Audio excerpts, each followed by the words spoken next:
हाँ students, good afternoon. देखिए बेटा, लास्ट क्लास में ईंधन सेल के बारे में डिस्कशन किया था। ईंधन सेल में थोड़ा सा ये बताया था, होता द्वितीयक टाइप के सेल है ना, सेकेंडरी सेल है ना, ठीक है। लेकिन उसमें क्या फ़र्क था कि जो हाइड्रोजन गैस है और ऑक्सीजन गैस है ये सेल में बाहर से प्रवाहित की जाती है।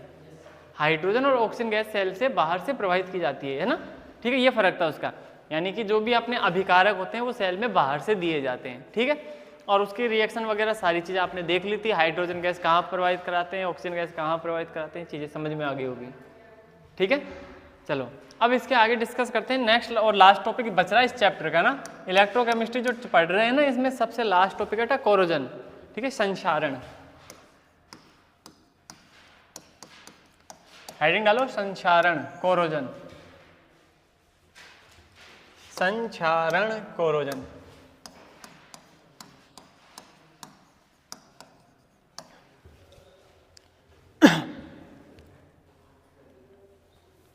हेडिंग डालो बेटा। ये नाम पहले भी सुन रखा होगा आपने, कोरोजन, तो ठीक है। ये छोटी क्लास में पढ़ते आ रहे हैं हम। संक्षारण संक्षारण संक्षारण क्या होता है? नॉर्मली देखो बेटा क्या होता है ना, कोई भी मेटल होती है ना, धातु, वो धातु क्या करती है, अपनी जो बेसिक उसकी प्रॉपर्टीज होती है ना उसको लॉस कर देती है, ठीक है। जैसे नॉर्मली सबसे अच्छा एग्जाम्पल होता है इसका लोहे पर जंग लगना, ठीक है ना, लोहे पर जंग लगना, रस्टिंग ऑफ आयरन, रस्टिंग वाला प्रोसेस जो होता है ना, जंग लगने वाला प्रोसेस, तो ये संक्षारण का सबसे बेहतरीन उदाहरण है और इसकी मैकेनिज्म ही अपने सिलेबस में अभी, ठीक है। बाकी आपने इसके अलावा भी सुना होगा, कॉपर जो होता है उस पर ग्रीन कलर की लेयर जमा हो जाती है, हरे रंग की परत जमा हो जाती है। सिमिलर आपने सुना होगा, चांदी पर काले रंग की परत जमा हो जाती है, धीरे धीरे काले हो जाती है ना, वो भी एक तरीके से संक्षारण ही है। संक्षारण का मतलब क्या है, उसका जो मौलिक मतलब मौलिक गुण है ना, उसके जो मूलभूत गुण बोलेंगे जिनको, जो स्टार्टिंग में होने चाहिए थे, वो गुण अपने आप में से वो खो देता है। अगर वो खो देता है तो हम कह देंगे वो उसमें क्या हो गया, संक्षारण हो गया, ठीक है। लोहा नॉर्मली रहता है, आयरन, आयरन अपने आप में प्योर फॉर्म में जैसा मिलेगा मिलेगा, उसमें बढ़िया चमक होती है, अच्छा खासा उसमें मजबूती मिलती है। लेकिन रस्टिंग ऑन आयरन मतलब उस पर जंग लग गई, जंग लगने के बाद देखोगे आप उस पर तो उसकी चमक खत्म हो गई। भाई कोई भी जो लोहा आपने आयरन देखा होगा जिस पे जंग लग रही होगी तो आपने देख लिया होगा उसकी चमक वमक कुछ नहीं है ना। और उसके अलावा उसकी जो मजबूती थी वो मजबूती भी खत्म हो गई, ठीक है। तो क्या हुआ, उसकी जो बेसिक प्रॉपर्टी थी ना जिसलिए उसको, है ना, तो वो सारी प्रॉपर्टी उसने लॉस कर दी, खो दी। यही होता है ना, बस इसी प्रोसेस को हम कहते हैं संक्षारण, ठीक है। बाकी हम डिटेल से पढ़ेंगे। लोहे पर जंग लगने वाला जो प्रोसेस है इसमें क्या होता है, ये एक इलेक्ट्रोकेमिकल प्रोसेस होता है बेटा। संक्षारण जो प्रोसेस है ना, ये इलेक्ट्रोकेमिकल यानी विद्युत रासायनिक, है ना, विद्युत रासायनिक प्रोसेस है ना, ये क्रिया विधि होती है। इसका मतलब क्या है बेटा कि इसमें रेडॉक्स अभिक्रिया होती है। कुल मिला के बात करें तो यही है, क्योंकि हमने देखा इलेक्ट्रोकेमिकल में जो भी रिएक्शंस आती है वो सारी रेडॉक्स अभिक्रिया आती है ना। तो जो जंग लगने वाला प्रोसेस है ये भी एक रेडॉक्स अभिक्रिया का उदाहरण है ना। इसमें भी कोई एनोड होता होगा, कोई कैथोड होता होगा, रिएक्शंस होती होगी, पूर्ण सेल अभिक्रिया होती होगी, सेल का कोई विभव आता होगा, सारी चीजें आएगी इसमें। उन सबको एक एक को डिस्कस करेंगे। पहले थोड़ा सा इसका बेसिक लिख लेते हैं। संक्षारण हेडिंग डाल दी, इसमें लिखिए कुछ धातुएं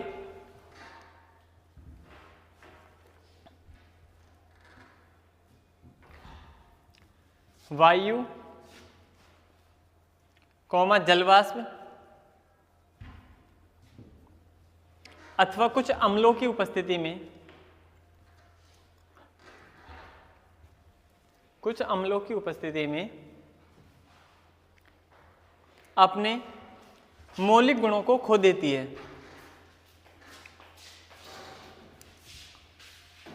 अपने मौलिक गुणों को खो देती है, इसे ही संक्षारण कहते हैं, इसे ही संक्षारण कहते हैं। बस बेटा संक्षारण हेडिंग डलवाइए और इसमें मैंने 2 लाइन लिखवाई है, आप जगह छोड़ लेना उस हिसाब से ना, ठीक है। उदाहरण लिखो इसमें, उदाहरण में लिखो लोहे पर जंग लगना, मतलब ब्राउन कलर की लेयर जमा हो जाती है आयरन पर, है ना, लोहे पर जंग लगना। कॉपर पर हरे रंग की परत जमा होना, कॉपर पर हरे रंग की परत जमा होना। सिल्वर पर काले रंग की परत जमा होना, चांदी की बात कर रहा हूँ ना, सिल्वर। कॉपर पर हरे रंग की परत जमा होना, और एग्जाम्पल लिखो, सिल्वर पर काले रंग की परत जमा होना। सिल्वर पर काले रंग की परत जमा होना।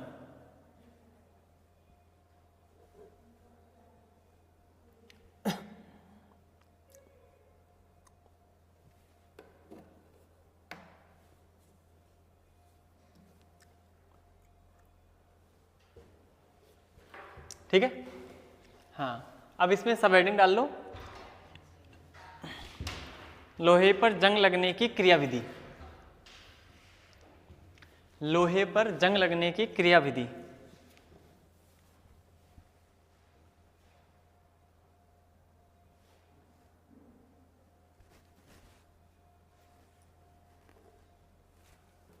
लोहे पर जंग लगने की क्रियाविधि है ना।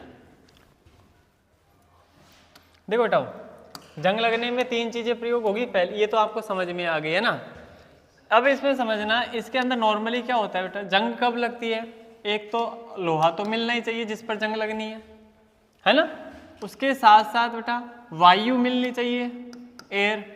एग्जैक्टली क्या, वायु में से ऑक्सीजन गैस से अभिक्रिया होती है। वायु के अंदर जो ऑक्सीजन गैस है ना, वो इस पर रिएक्शन करता है। और इसके अलावा जलवाष्प उपस्थित होनी चाहिए, है ना। इसके अलावा एक क्या होनी चाहिए, जलवाष्प। जलवाष्प का मतलब समझ ही गए आप, H2O। इन तीनों की उपस्थिति में लोहे पर जंग लग जाती है। ठीक है, अब कैसे कैसे प्रोसेस होता है उसको समझेंगे। तो इसमें क्या होता है ना बेटा, एनोड का जो काम करता है ना, वो काम करता है Fe की जो लेयर होती है, मतलब लोहे की जो सतह होती है वो एनोड का काम करती है। लोहे की सतह किसका काम करती है? एनोड का। ठीक है, जैसे मान लो ये आयरन की सरफेस है ना। ठीक है, अब इस पे क्या होगा बेटा, मॉइस्चर भी होना चाहिए, मतलब H2O की प्रेजेंस होना चाहिए।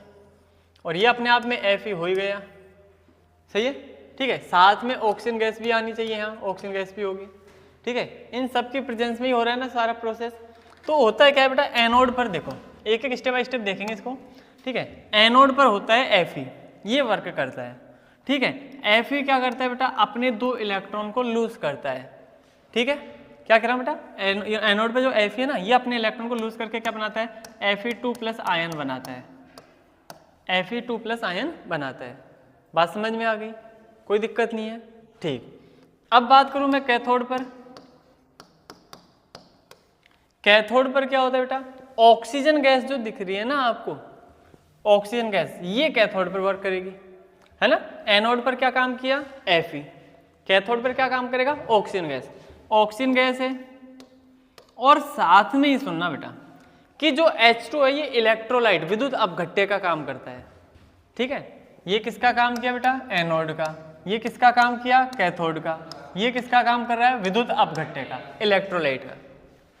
ठीक है ना। अब क्या होता है इसमें, ये जो H2 है ना, ये तो अपघटित होगा। अपघटित कैसे होगा बेटा, H+ और OH-। सही है ना, H+ और OH-।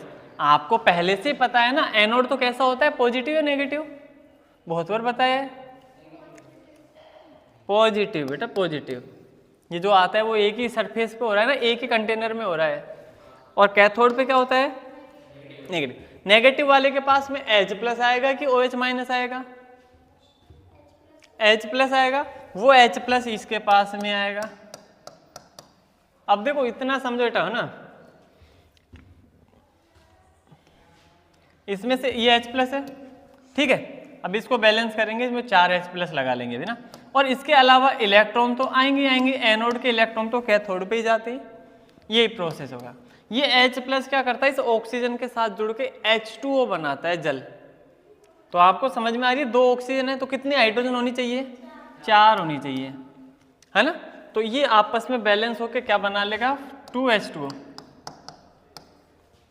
ठीक है, अच्छा बेटा इस पे देखो कितना चार्ज है, यहाँ प्लस का 4 चार्ज है ना, और इलेक्ट्रॉन कितने हैं, माइनस के 2। अभी भी कितना बचा हुआ है, 2 और बचा हुआ है ना। चार्ज बैलेंस नहीं हुआ इसमें, तो इलेक्ट्रॉन की संख्या बढ़ाओ, इसमें 2 की जगह कितना कर दूंगा मैं, मतलब आपको इसके हिसाब से यहाँ मल्टीप्लाई करना पड़ेगा, ये कुछ नहीं भाई 2 Fe लेने पड़ेंगे और क्या करेंगे, यही बात समझ में आ रही है। उसको बैलेंस करना पड़ेगा ना भाई, यहाँ से 2 इलेक्ट्रॉन आ रहे हैं तो 2 रिएक्शन में 4 इलेक्ट्रॉन निकल जाएंगे, वो चारों इलेक्ट्रॉन अब बैलेंस हो जाएंगे, है ना।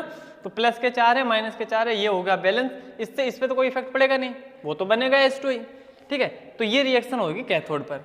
फिर बात आएगी पूर्ण सेल अभिक्रिया की, कंप्लीट सेल रिएक्शन क्या होती है। तो बेटा कुछ कट रहा है जो देख लो क्या क्या कट रहा है एक बार बताओ। अच्छा इलेक्ट्रॉन करने के लिए बेटा इसको 2 से मल्टीप्लाई कर रहा हूँ मैं पहले, हो गए 4 इलेक्ट्रॉन, इलेक्ट्रॉन काट दो, और तो कुछ भी नहीं कट रहा है ना, ठीक है। इधर क्या बच रहा है 2Fe ऑक्सीजन 4H+, ये एरो किस तरफ का है, एरो के उस तरफ का क्या बच रहा है 2Fe2+, ये हो गया, और प्लस 2H2, ये कंप्लीट सेल रिएक्शन हो गई, समझ में आ गई बात, है ना। तो कंप्लीट सेल अच्छा अभी तक ये जंग नहीं लगी, जंग वाला कॉन्सेप्ट नहीं हुआ, अभी तक ये हुआ Fe अलग अभिक्रिया किया, ऑक्सीजन अलग अभिक्रिया किया, और इस तरीके से पूर्ण सेल अभिक्रिया बन गई। यहाँ तक की चीजें समझ में आई।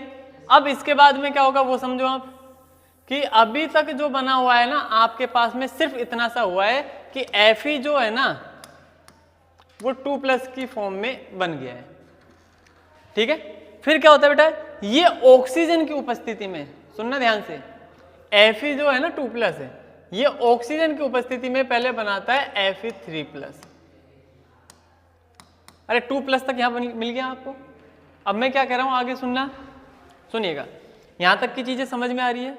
इसके आगे क्या बता रहा हूं, Fe2+ जो आयन है ना फेरस है, फेरस किस में कन्वर्ट होता है, फेरिक में। ये सब कुछ रिएक्शन पहले तो +2 में कन्वर्ट होगा, फिर +2 किस में कन्वर्ट होगा, +3 में, और ये +3 जाकर के ऑक्सीजन से रिएक्शन करेगा। मतलब क्या होता है ना, हम Fe2+ की रिएक्शन नहीं कराएंगे, कौन करेगा, Fe3+। तो Fe3+ जो है ना ये ऑक्सीजन से रिएक्शन करता है, ठीक है। और ये जो रिएक्शन होती है वो मॉइस्चर की उपस्थिति में, नमी की उपस्थिति में हो रही है, मतलब H2O तो है ही। तो ये प्रोडक्ट बनाता है Fe2O3, इसको मैं यहां लिख देता हूं ना, Fe2O3 क्या प्रोडक्ट बनाता है बेटा, ये Fe2O3। भैया आपस में रिएक्शन करेंगे, और किसकी उपस्थिति में हो रही है रिएक्शन, जल की उपस्थिति में। सुनिएगा ध्यान से, सुनते रहिएगा। ये पूरे प्रोसेस में +2 बना, Fe+2 किस में कन्वर्ट होगा, Fe3+ में, है ना। अब Fe3+ जो है ना वो ऑक्सीजन से और जलवाष्प के दोनों के साथ रिएक्शन करके और ये बनाता है फेरिक से फेरिक ऑक्साइड, है ना। तो फेरिक ऑक्साइड में आपको पता है बेटा इस पर +3 है, ऑक्सीजन पे -2 है, तो यहाँ आएगा 2, यहाँ जाएगा 3, बना दिया Fe2O3, ठीक है क्या। और साथ में H2O की संख्या है ना बेटा, इसका कोई फिक्स नहीं है, इसलिए मैं इसको X Y Z कुछ भी मान लो आप इसको, है ना। तो नॉर्मली इसके साथ में XH2O लिख देते हैं हम। कितने जल के अणु है नहीं पता, है ना, XH2O लिख देते हैं इसके साथ में, कुछ जल के अणु होते हैं बस। ये जो बन के आया ना इसी को बोलते हैं जंग, रस्ट, है ना। इसी को क्या कहते हैं बेटा, जंग। जंग का फॉर्मूला क्या है, Fe2O3 और XH2O, है ना।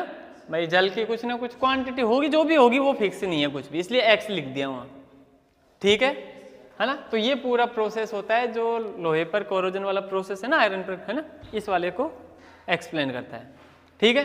तो इस पर भी समझ में आया, एनोड है कैथोड है, पूरी अभिक्रिया हुई। फिर उसके बाद में Fe2+ +3 में कन्वर्ट हुआ, वो ऑक्सीजन से रिएक्शन करके फेरिक ऑक्साइड बनाएगा और उसमें जल के अणु जुड़ेंगे, इसको बोलते हैं हम जंग। भूरे रंग की परत होती है, ब्राउन कलर की, और ये तो आप जानते ही होगे फिर, है ना। क्लियर है यहाँ तक की बातें, बस इसको लिख लेते हैं, है ना। लिखो, इसमें हेडिंग तो डाल ही ली आपने क्रिया विधि में ना, लिखो लोहे पर जंग लगने के लिए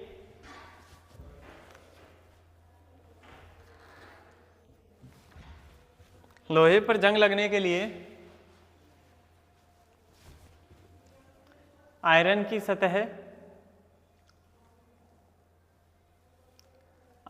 सतह कोमा वायु ब्रैकेट में लिख देना ऑक्सीजन गैस,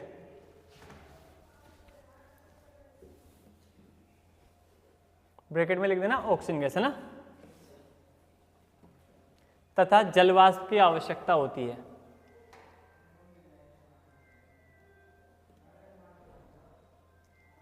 जलवाष्प की आवश्यकता होती है।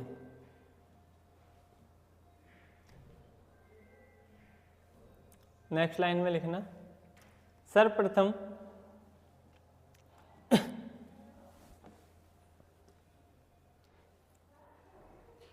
Fe इलेक्ट्रॉन त्याग कर Fe2+ आयन बनाता है, फेरस आयन बोलेंगे इसको ना। Fe इलेक्ट्रॉन त्याग कर Fe2+ आयन बनाता है।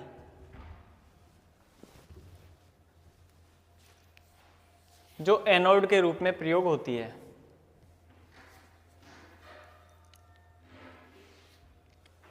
जो एनोड के रूप में प्रयोग होती है।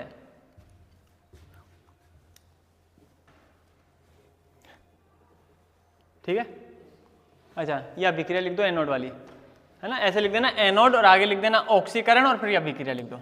एनोड पर ऑक्सीकरण होता है, ये बात तो सबको पता है ना बेटा। अच्छा ये 2 तो मैंने बैलेंस करने के लिए लगाया था, कोई जरूरत नहीं आपको लिखना ना।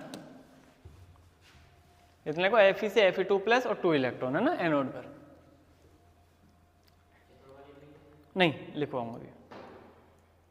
इसका वोल्टेज भी लिखना चाहो तो लिख देना बेटा E, ये Fe से जो +2 बन रहा है ना, ये होता है बेटा -0.44 वोल्ट, है ना, -0.44 वोल्ट। अच्छा ये तो अपन अपचयन ऑक्सीकरण लिख रहे हैं ना, तो प्लस में कर लो इसको या फिर इसको चेंज कर लो, अपचयन में कर लो ना, Fe2+ से Fe, क्योंकि हम तो अपचयन विभव भी लिखते हैं ना हमेशा, अपचयन विभव भी लिखते हैं ना भाई। प्लस से मैं इसमें बनाऊंगा तो फिर तो हो जाए ना, तो प्लस में लिखना पड़ता है उसको। ये ऑप्शनल है बेटा, ये याद रखना चाहो तो रख लेना आप, है ना। इसी से एनोड के आगे अभिक्रिया में लिख दो E Fe2+ से Fe बनेगा। इसके लिए मानक अपचयन विभव कितना होता है? मानक अपचयन विभव कितना होता है बेटा? -0.44 वोल्ट, -0.44 वोल्ट।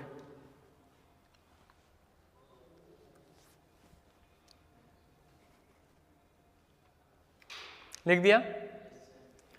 फिर लिखो नेक्स्ट लाइन में, कैथोड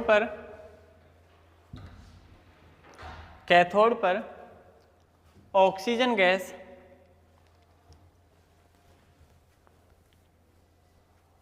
H+ आयनों से अभिक्रिया करके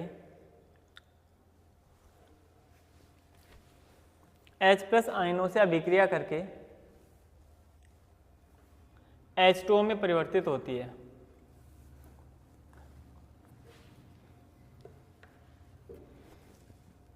H2O में परिवर्तित होती है। तो कैथोड वाली अभिक्रिया लिख दो।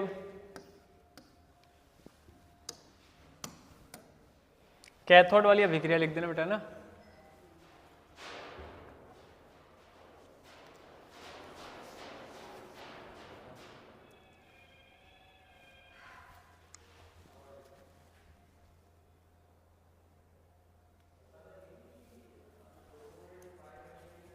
लिख दिए।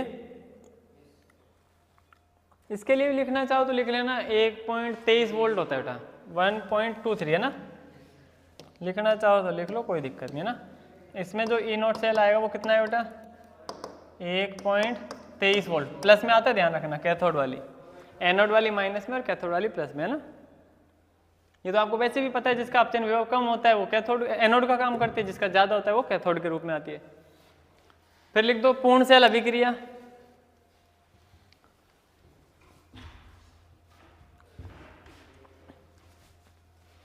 पूर्ण सेल अभिक्रिया। अच्छा ये चीज आपको समझ में आ रही है बेटा? ऑक्सीजन था 0 था ऑक्सीजनांक, और ऑक्सीजन -2 पे चला गया, कम हो गया, अपचयन हुआ है ना। 0 से -2 आया तो अपचयन हुआ है ना। अगर लिखना चाहो तो O2 से H2O बनाया है अपन ने, लिखना चाहो तो, बाकी कोई इशू नहीं है। लिख दिया? ओके, पूर्ण सेल अभिक्रिया हो गई ना। ये बताओ पूर्ण सेल अभिक्रिया का E0 सेल कितना आएगा? पूर्ण सेल अभिक्रिया का E0 तो आपको पता है कैथोड माइनस एनोड करते हैं, सही है क्या? Cathode minus anode. कैथोड का कितना है बेटा? 1.23 वोल्ट, माइनस एनोड कितना है? 0.44 वोल्ट माइनस का, माइनस माइनस प्लस हो जाएगा, कितना हो गया 4 2 6 और 1 7, इतने वोल्ट हो गया, इतने वोल्ट हो गया ना। तो ये ध्यान रखना है, इसमें ऐसा होता है ना कैथोड माइनस एनोड, इसी के आगे लिख देना ना। ई नोट सेल कितना हो जाएगा इसके लिए, पूर्ण सेल अभिक्रिया के लिए 1.67 वोल्ट।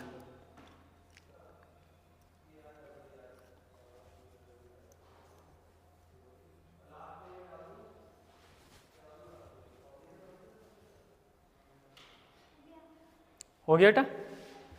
अब लिखो इसके आगे, पूर्ण अभिक्रिया से प्राप्त, पूर्ण अभिक्रिया से प्राप्त फेरस आयन, फेरस मतलब Fe2+, Fe2+, ferrous ion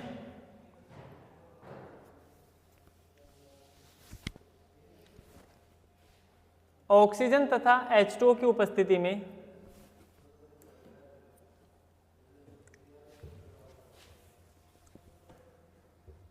oxygen तथा H2O की उपस्थिति में ferric ion, ferric ion Fe3+ में परिवर्तित होते हैं, फेरिक आयन में परिवर्तित होते हैं। फेरिक आयन समझ में आ गई बात, Fe3+ है ना, जो निम्न अभिक्रिया दर्शाता है।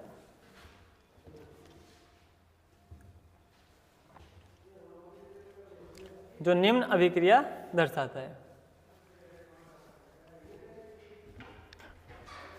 ठीक है भाई। तो ये अभिक्रिया लिख दो, है ना, ये वाली अभिक्रिया लिख देना बेटा। Fe3+ फिर ऑक्सीजन और H2O की उपस्थिति में Fe2O3 और XH2। इसी को जंग बोलते हैं, तो इसके नीचे लिख लेना यही जंग है ना। जंग का फॉर्मूला पूछे तो यही बताना है।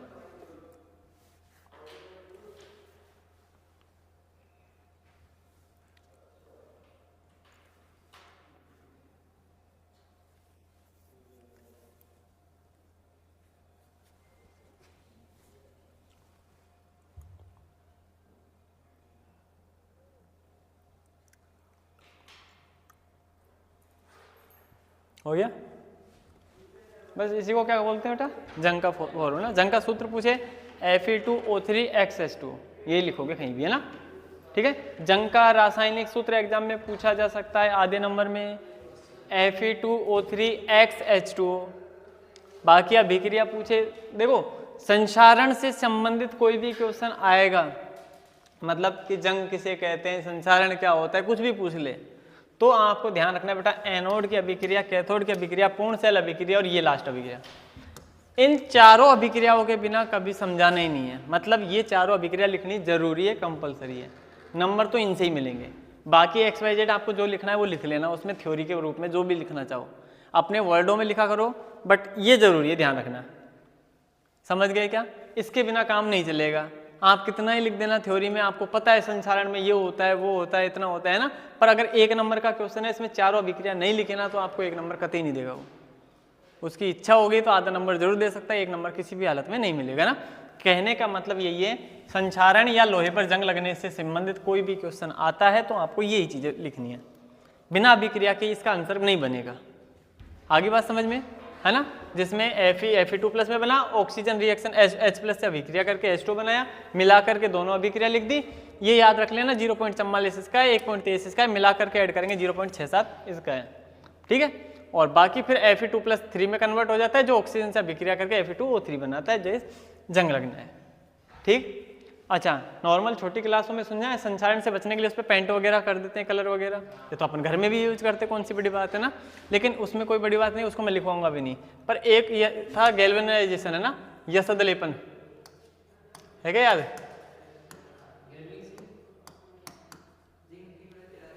हाँ, यसद लेपन, गैल्वेनाइजेशन, है ना, मतलब इसको एक और बोलते हैं शायद कुछ, यसद लेपन ही बोलते हैं, हो सकता है इसको कुछ है ना, रसद रसद कुछ ऐसा भी कुछ बोलते हैं ना हिंदी में। और यसद लेपन प्रॉपर वर्ड है इसका ना, ठीक है। गैल्वेनाइजेशन, ठीक है, क्या बोलते हैं इसको, गैल्वेनाइजेशन, या फिर गैल्वेनीकरण भी कई बार वर्ड सुन लिया जाता है इसके बारे में, ठीक है। तो कुछ नहीं होता बेटा, लोहे पर क्या करते हैं ना, जिंक की परत जमा कर देते हैं। वैसे लोहे की जो सरफेस है उसके चारों तरफ जिंक को पिघला करके उसकी एक परत सी बना देते हैं, ठीक है। वो परत चढ़ाने का जो प्रोसेस होता है उसी को यशद लेपन कहते हैं। बस जिंक की परत चढ़ गई तो उसके बाद Fe2+ में नहीं होगा और ये नहीं होगा तो बाकी के पूरी रामायण नहीं होगी, ठीक है। अपना लोहा पड़ा रहेगा सुरक्षित। पेंट करने से भी यही होता है, उसकी लेयर के ऊपर एक लेयर बन जाती है कलर की, बस वो रोक देते हैं अभिक्रिया को होने से, यही होता है और कुछ नहीं है ना, ठीक है। तो इसमें लिख दो, जंग की प्रक्रिया को रोकने के लिए, जंग की प्रक्रिया को रोकने के लिए लोहे पर जिंक की परत चढ़ाई जाती है।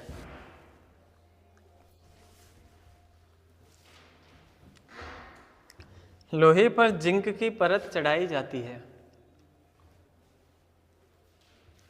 जिसे यशद लेपन, ब्रैकेट में लिख देना, गैल्वेनीकरण कहते हैं, जिसे यशद लेपन, ब्रैकेट में गैल्वेनीकरण है ना, कहते हैं।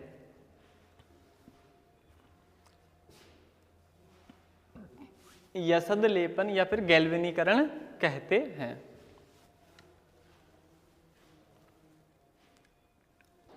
ठीक है।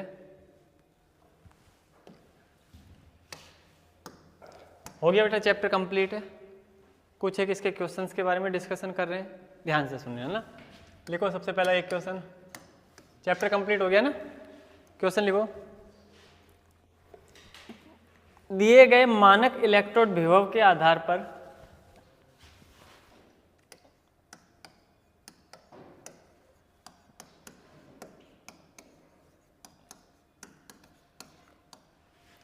मानक इलेक्ट्रोड विभव के आधार पर धातुओं को उनकी बढ़ती हुई अपचायक क्षमता के आधार पर लिखिए। बढ़ती हुई अपचायक क्षमता के क्रम में लिखिए, ऐसे लिख दो ना, अपचायक क्षमता के क्रम में लिखिए। बढ़ती हुई अपचायक क्षमता के क्रम में लिखिए। अब कौन कौन सा दे रखा है बेटा वो लिख लो। एक तो है K+ से K, ये क्वेश्चन में गया है ना, क्वेश्चन में दिया हुआ है। इसके लिए लिख रहा है -2.93 वोल्ट, ठीक है। 5-6 दे रखे हैं, ऐसे कुछ है ना। Ag+ से Ag बना रखा है एक, लिखते रहो इनको ना। 0.80 वोल्ट है। एक दे रखा है Hg2+ से Hg,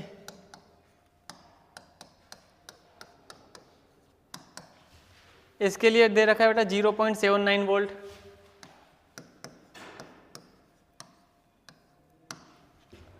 ठीक है। और भी दो और है, मैग्नीशियम2+ से मैग्नीशियम,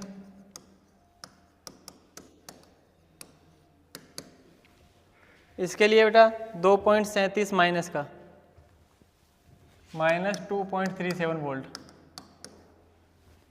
और एक और दे रखा है क्रोमियम3+ से क्रोमियम, इसके लिए दे रखा है -0.74 वोल्ट। ये 5 दे रखे बस।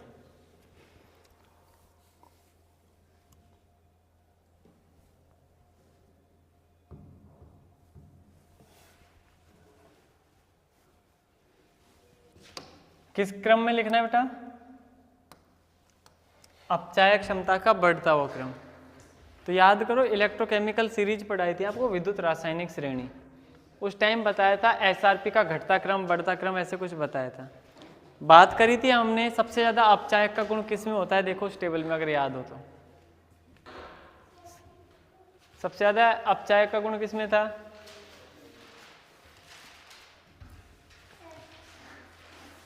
अपचायक का गुण लिथियम में था बेटा, है ना। ठीक है। देखो क्या होता है, जिसमें ऑक्सीकरण की क्षमता अच्छी होती है ना, वो अपचायक की तरह काम करता है। एक बार मैं वापस समझा देता हूँ, अगर कोई डाउट है तो इस चीज को समझना। जैसे मान लो बेटा मैंने लिखा एक तो लिखा A, इसकी रिएक्शन मान लो मैं B+ से करवा रहा हूँ। इनकी रिएक्शन से ए तो कन्वर्ट होके बना दिया ए प्लस, है ना। बी ने क्या किया बेटा, बी प्लस से बन गया बी। हमें समझ में आ रहा है कि सर 0 से 1 पर गया है, इस पे 0 था कुछ नहीं है, तो इस पे +1 आ गया, बढ़ गया। बढ़ता है तो उसको क्या कहते हैं हम, ऑक्सीकरण। इस पे कितना था, प्लस का 1, प्लस के 1 से कितना हो गया 0, 0 हो गया तो क्या बोलेंगे इसको, अपचयन। सही है क्या यहाँ तक, है ना। ये तो हुआ था ऑक्सीकरण यानी ऑक्सीडेशन, और ये हुआ है अपचयन, रिडक्शन। क्लियर है बात है। अब समझना, ऑक्सीकरण अभिक्रिया में ए किस में कन्वर्ट हुआ, ए प्लस में।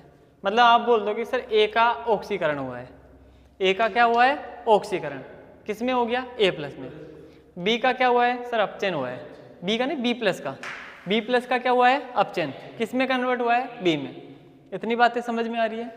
इसमें अब एक और चीज समझना था, देखो ऑक्सीकरण ए का हो रहा है, पर ए का ऑक्सीकरण कौन कर रहा है, अपने आप बैठे बैठे तो चेंज नहीं हो रहा, वो इसका पड़ोसी जो ये, इसी ने कोई ना कोई दिक्कत करी होगी इसको। मतलब ए का ऑक्सीकरण हो रहा है, लेकिन वो कर कौन रहा है, बी प्लस। समझ रहे हो ना, ए का ऑक्सीकरण हो रहा है लेकिन कर कौन रहा है, बी प्लस। ठीक है, तो जो ऑक्सीकरण करता है ना उसको बोलते हैं ऑक्सीकारक। उसको क्या कहते हैं, ऑक्सीकारक। ऑक्सीकारक कौन हुआ, बी प्लस। अरे बी तो कर रहा है ए का ऑक्सीकरण, इसलिए बी को तो क्या कह देंगे हम, ऑक्सीकारक, जो ऑक्सीकरण में हेल्प कर रहा है। कि ठीक है सर, बी का तो हो रहा है अपचयन, बी प्लस वाले का, पर इसका अपचयन कर कौन रहा है, ए कर रहा है, इसलिए ए को क्या बोलेंगे, अपचायक।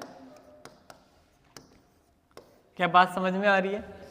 जिसका ऑक्सीकरण होता है ना वो खुद क्या बन जाता है, अपचायक। जिसका अपचयन होता है ना वो खुद क्या बन जाता है, ऑक्सीकारक। उल्टा होता है ये, ठीक है। ऑक्सीकारक जिसका होगा, ऑक्सीकरण जिसका होगा वो खुद क्या बनेगा, अपचायक। जिसका खुद का अपचयन होगा वो क्या बन जाएगा, ऑक्सीकारक। क्लियर हुई बात, ठीक है। अब आपको पता है बेटा, देखो एसआरपी मानक अपचयन विभव के आधार पर देखते थे। जिसका एसआरपी मानक अपचयन विभव कम होता था वो एनोड बनता था, है क्या याद है ना। एनोड बनता था, मतलब इस पर क्या होगा बेटा, ऑक्सीकरण। इस पर क्या होगा, ऑक्सीकरण, तो खुद क्या बन जाएगा, अपचायक बन जाएगा। क्या ये बात समझ में आ गई। इसका उल्टा भी मैं लिख सकता हूं, अगर एसआरपी कम की जगह ज्यादा कर दूं मैं, तो उसको क्या बनाना पड़ेगा, कैथोड। कैथोड पर क्या होगा, अपचयन होगा, और अपचयन हो रहा है तो वो खुद क्या बनेगा, ऑक्सीकारक बनेगा। समझ गए होंगे, कोई दिक्कत है क्या, नहीं है। इसमें एसआरपी देखो, अपन को क्या देखना है, अपचायक का क्रम देखना है। कौन सा क्रम देखना है, बढ़ता कि घटता, देखो एक बार, बढ़ता क्रम, ठीक है भाई। बढ़ता क्रम में मतलब सबसे कम अपचायक गुण किसमें होगा, जिसका एसआरपी सबसे कम होगा उसमें अपचायक गुण सबसे ज्यादा होगा, और जिसका एसआरपी सबसे ज्यादा होगा उसका अपचायक गुण सबसे कम होगा। सही है। पांचों में देखो भाई, एसआरपी सबसे कम किसका है, सबसे कम किसका है बेटा, तो सबसे कम तो पोटेशियम पे जा रहा है, ये रहा माइनस में 2.93, इससे कम किसी का नहीं है। तो इसका अपचायक गुण सबसे ज्यादा होगा, समझ गए। और सबसे ज्यादा किसका आ रहा है, तीनों तो माइनस के छोड़ दो, इन ज्यादा का तो प्लस में होगा। प्लस में इन दोनों में से ज्यादा कौन सा हुआ, 80 वाला, 80। इसका सबसे कम अपचायक गुण होगा, ठीक है। तो सबसे कम अपचायक किसका आएगा, एजी का। एजी से ज्यादा किसका होगा, एचजी का। ये हो गए दोनों प्लस वाले। इससे ज्यादा किसका होगा, तो तीनों माइनस में, माइनस में सबसे कम कौन सा है, यही है ना, ठीक है। तो क्रोमियम का, क्रोमियम के बाद किसका नंबर आएगा, मैग्नीशियम के बाद में पोटेशियम। ये हो गया इसका अपचायक का क्रम। उम्मीद है बात समझ में आ गई होगी। बस एक लाइन लिखवाता हूं फिर आंसर लिख लो। ये एसआरपी का मान बढ़ने पर, एसआरपी समझ में आ रहा है ना, मानक अपचयन विभव। एसआरपी का मान बढ़ने पर अपचायक गुण में कमी होती है। एसआरपी का मान बढ़ने पर अपचायक गुण में कमी होती है, समझ गए होंगे। बस इतना, ये आंसर लिख लो बेटा, ये वाला ना, ठीक है। आंसर तो इसका यही है। और जिसको इसमें डाउट हो वो इस बात को जरूर लिख लेना कि सर ये अपचायक क्या होता है, ऑक्सीकारक होता है, ये थोड़ा समझ में नहीं आ रहा, वो इसको अलग से नोट डाउन कर सकता है।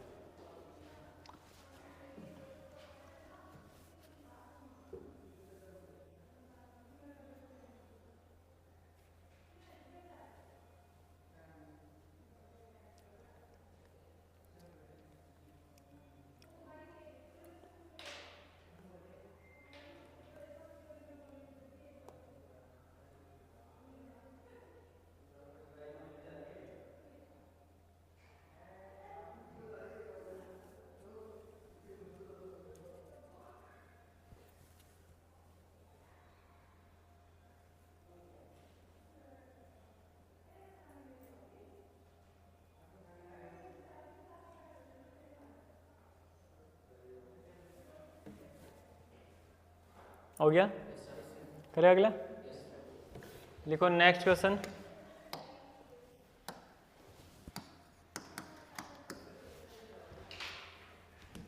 उस गैल्वेनी सेल को दर्शाइए जिसमें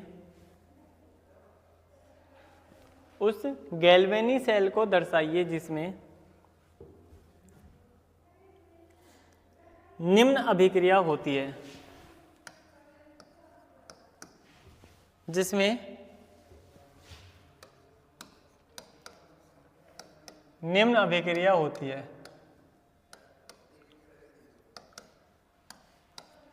फटाफट अभिक्रिया लिखो।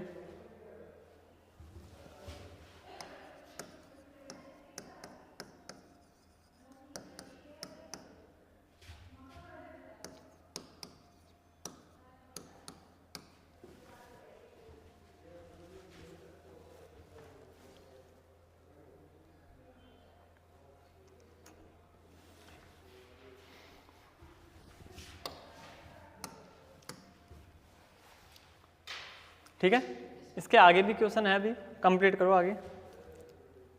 इसके आधार पर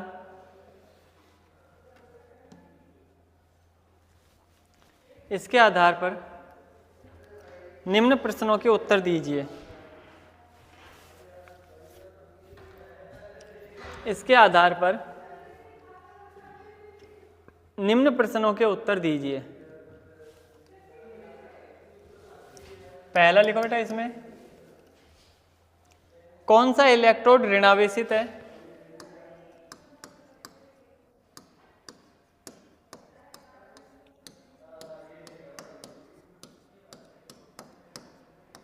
कौन सा इलेक्ट्रोड ऋणावेशित है? दूसरा लिखो, सेल में विद्युत धारा के वाहक कौन से हैं?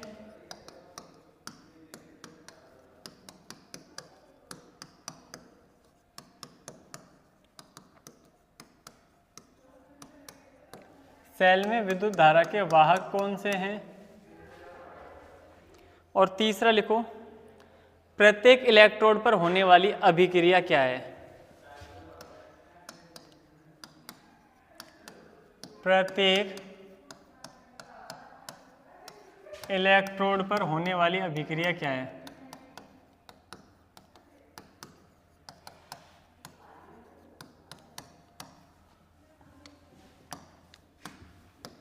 प्रत्येक इलेक्ट्रोड पर होने वाली अभिक्रिया क्या है? ठीक है बेटा, आपसे देखो स्टार्टिंग में जब क्वेश्चन पूछा है ना, सबसे पहले तो उसने कहा है पहली लाइन पढ़ो जब क्वेश्चन की स्टार्टिंग हो रही है। क्या बोला है इसने? उस गैल्वेनी सेल को दर्शाइए, मतलब सेल को दर्शाना है।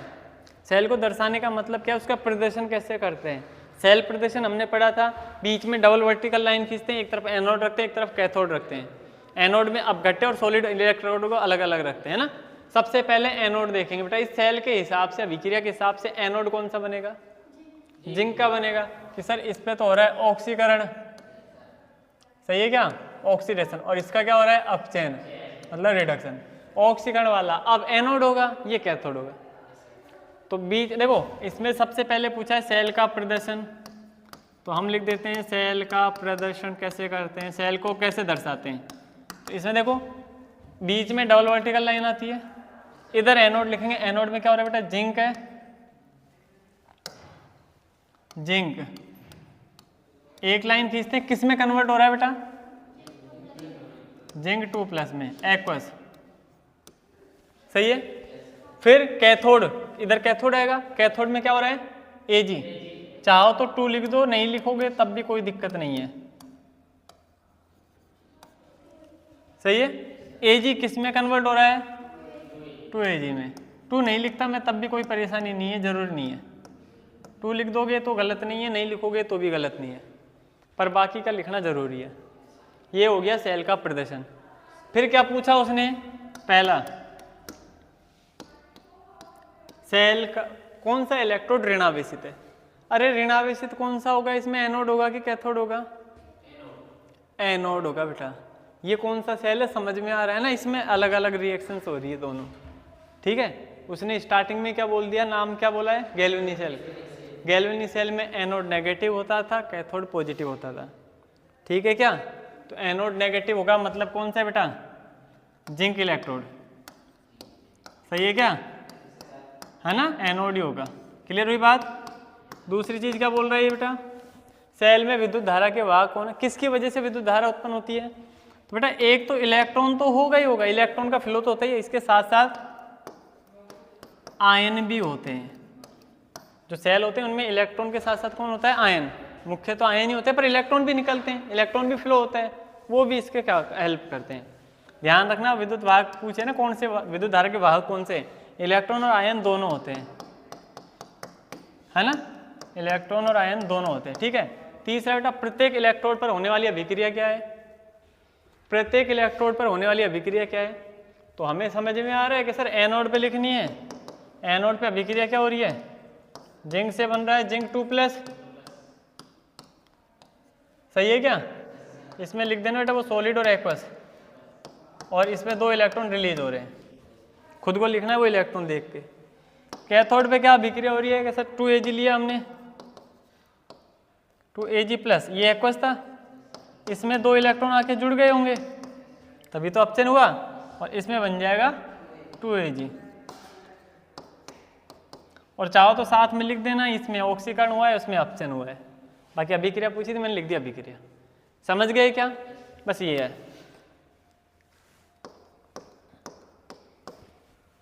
ठीक है, लिख दो जल्दी।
समझ में तो आ गई ना बातें?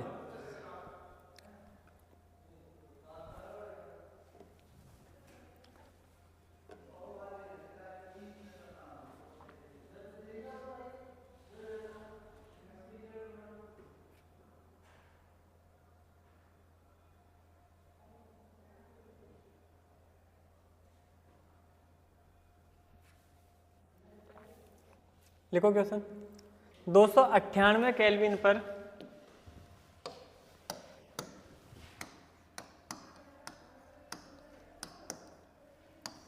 298 केल्विन पर 0.20 कैपिटल M HCl विलयन की चालकता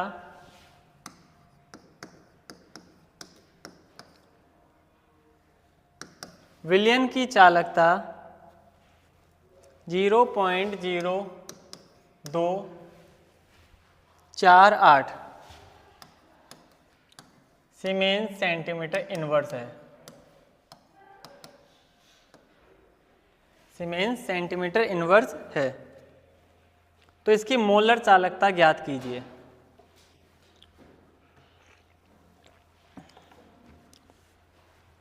तो इसकी मोलर चालकता ज्ञात कीजिए।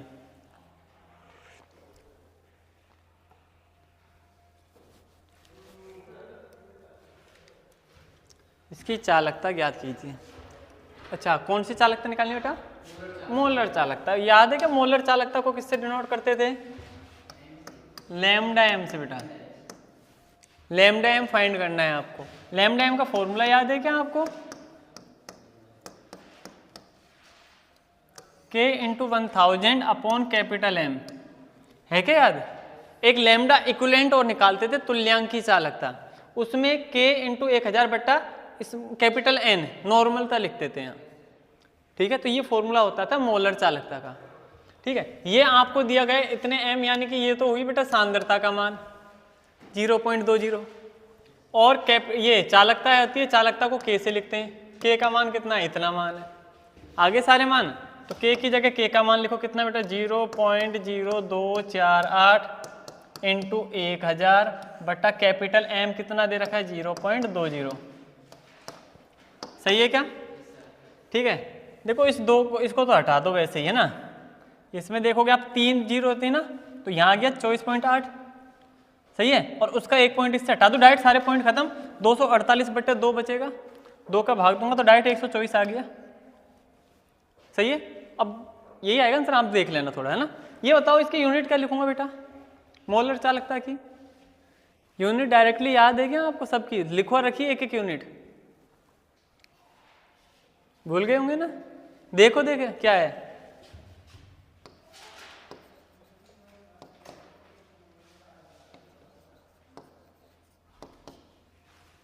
क्या है बेटा इसकी यूनिट?